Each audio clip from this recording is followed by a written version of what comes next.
that's a nice thing, but security is not in the first layer of analysis. Security is in the second, third, and fourth layer. The security is in the what ifs. So if you say, well, what if I lose this stream of income? Oh, that would be terrible. Oh my God, I'd be homeless in 2 weeks. Well, then you're not secure. So security comes in saying, okay, if I have three streams of income and I lose one, I can still survive. Okay, I'm a little more secure now. Security means uh, while I'm getting the income, I'm stockpiling. I'm investing consistently so I can have money in the back in case something goes wrong. Maybe I got a family business where I've got multiple relatives where we're all working together to help each other out.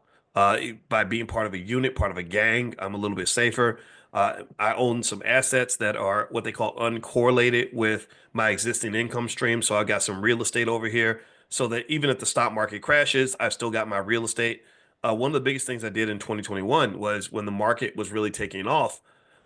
You, when the market was really taking off, I took a bunch of the money. I told my wife, I said, I'm going to take a bunch of that stock market money that we're making. I want to go buy some property with it.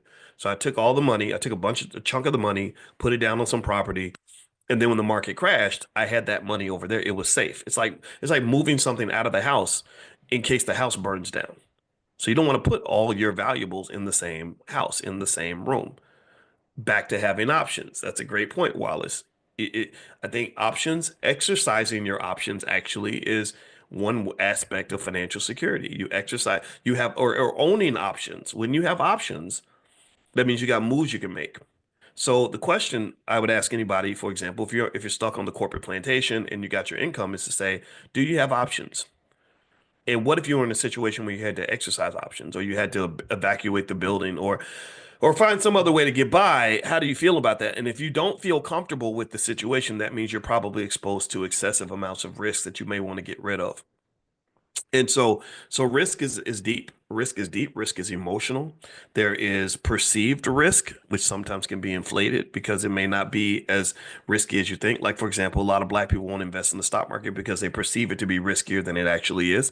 If you invest safely and consistently and invest in S&P 500 companies over a long period of time, much of that risk goes away.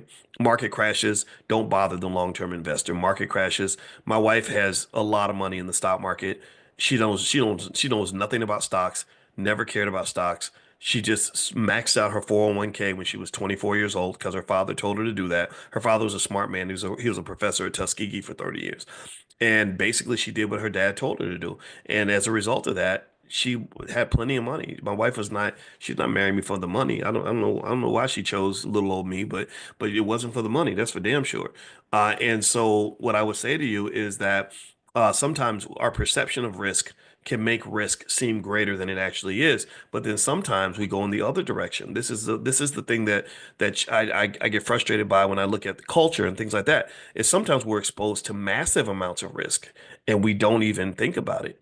Like for example, I'm radical with it. I say, yeah, I think it's very risky when we fundamentally believe that all of our children should be educated by white people, when all the studies show that they don't educate them very well, right? That's very risky.